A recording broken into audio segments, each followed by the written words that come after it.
நம்ம லைஃப்பில் சக்ஸஸ்ஃபுல்லாக இருக்கணும்னா என்ன பண்ணணும்னு எபிரேயர் 12:1 பியூட்டிஃபுல்லாக சொல்லப்பட்டிருக்கு. ஆகையால் மேகம் போன்ற இத்தனை திரளான சாட்சிகள் நம்மை சூழ்ந்து கொண்டிருக்க, பாரமான யாவற்றையும் நம்மை சுற்றி நெருங்கி நிற்கிற பாவத்தையும் தள்ளிவிட்டு, விசுவாசத்தை துவக்குகிறவரும் முடிக்கிறவருமாயிருக்கிற இயேசுவை நோக்கி நமக்கு நியமிக்கிற ஓட்டத்தில் பொறுமையோடு ஓடக்கடவோம். இந்த இடத்துல நம்மளுக்கு பைபிளில் பார்த்தோன்னா மோசஸாக இருக்கலாம், ஏப்ரஹாமாக இருக்கலாம், டேவிடாக இருக்கலாம், எத்தனையோ பேர் ஒரு விசுவாசத்தின் வாழ்க்கையை நம்மளுக்கு வாழ்ந்து காமிச்சிட்டாங்க. நாமளும் விசுவாசமாக இருக்கணும்னு சொல்லிட்டு ஏசப்பா இங்கே சொல்கிறாரு. அது மட்டும் இல்லாமல் நம்மளுக்கு எதெல்லாம் பாரமாக இருக்கோ, நம்மளுக்கு எதெல்லாம் நம்மளை நெருக்குதோ அந்த காரியத்தெல்லாம் விட்டு தள்ளி விட்டு வந்துடணுமா, விலகி வந்துடணுமா. அது எப்படிப்பட்ட காரியங்களாக இருக்கும்?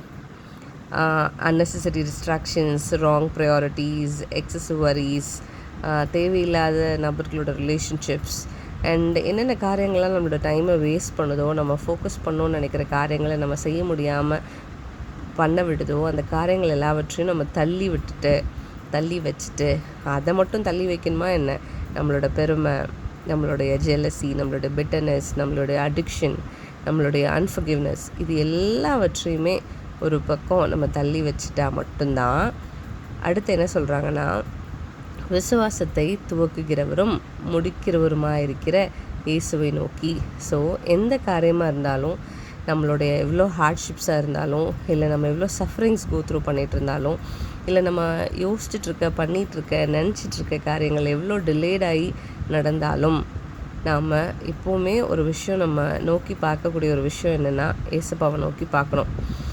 ஏசப்பா நம்மளுக்காக என்ன வச்சுருக்கிறாரு, நம்மளுடைய காலிங் என்ன, நம்ம எதனால் இவ்வளோ ஸ்ட்ரகிள்ஸ் கோத்ரூ பண்ணுறோம், நம்மளுடைய மினிஸ்ட்ரி என்ன, நம்மளுடைய பர்சனல் ஃபெய்த் ஜேர்னி என்ன, இது எல்லாவற்றையும் நம்ம நிதானித்து ஆராய்ந்து பார்க்கணும்.